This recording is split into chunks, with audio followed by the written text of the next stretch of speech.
ये तस्वीरें किसी खंडहर बन चुकी हवेली या पुराने किले की नहीं, बल्कि डूंगरपुर के सबसे बड़े कॉलेज की हैं, जहां 126 करोड़ के बजट की घोषणा के बाद भी ये हालात हैं।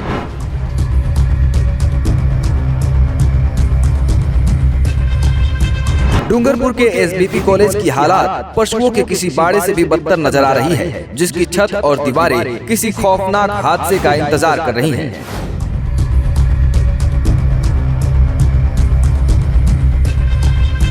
वहीं राजस्थान की डबल इंजन सरकार के उच्च शिक्षा के दावों की पोल खोलते इस एसबीपी कॉलेज की बर्बाद हो चुकी बिल्डिंग में 8000 बच्चे पढ़ते हैं।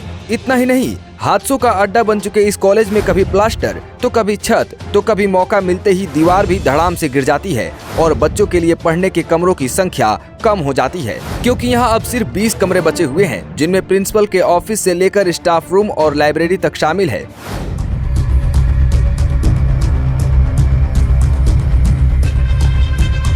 दरअसल आजादी के बाद उच्च शिक्षा के लिए सरकार की ओर से 1961 में डूंगरपुर में श्री भोगीलाल पंड्या कॉलेज की शुरुआत की गई थी, लेकिन समय के साथ ये भवन पूरी तरह से खंडहर होता चला गया और किसी सरकार ने इसकी सूध तक नहीं ली, जिसके चलते 60 वर्षों में सिर्फ 20 कमरे ही नए बन पाए और बीच का पूरा भवन खंडहर हो गया।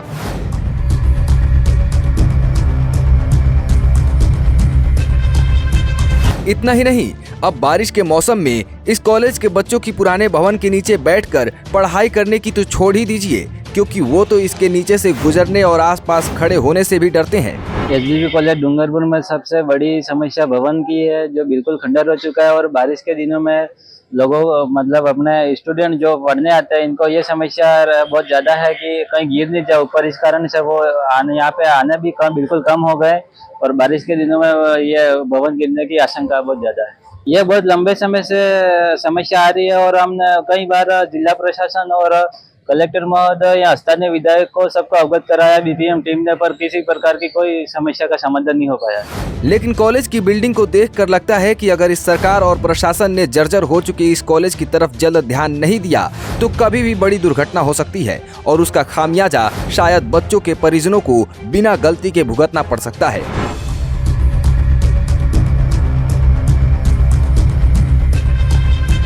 वहीं जब SBP college principal doctor Ganesh नीमामा से पॉलिटिकल पंचायत ने बात की तो उन्होंने क्या कहा, सुनिए। सन 1961 का कॉलेज है ये और कॉलेज का पूरा भवन जर्जर हो गया है और प्रतिवर्ष बच्चों की संख्या बढ़ती जा रही है। अभी लगभग 8000 विद्यार्थी नियमित रूप से अध्ययनरत हैं और इतने ही बच्चे अपने नॉन कॉलेजिएट भी एनरोल्ड होते हैं। और इस क्षेत्र में रुड़सिको को सरकार ने एजेंसी नियुक्त कर रखा है। ऐसे में रुड़सिको का 126 करोड़ का जो प्रस्ताव है वो हमने सरकार को बना के भिजवा रखा है। अब पिछले 1.5 साल से हम संपर्क में हैं, माननीय उच्च शिक्षा मंत्री महोदय और आयुक्तालय से निरंतर संपर्क में हैं। हमारे प्रयासों से सरकार ने इस बार बजट में शामिल किया है अपने इस महाविद्यालय को। लगभग 60 करोड़ के लिए सरकार सहमत हो गई। अभी प्रथम चरण में हम आपको 60 करोड़ रुपए देंगे, तो अभी 58 करोड़ 60 लाख का प्रपोजल बना के अभी भिजवाया है कमेटी ने, तो जल्दी आ जाएगा ऐसा लग रहा है। खैर, अब देखने वाली बात यह है कि सरकार आखिरकार इस कॉलेज की सूद लेने में कितना और वक्त लगाती है। डूंगरपुर से अखिलेश सिंह की रिपोर्ट।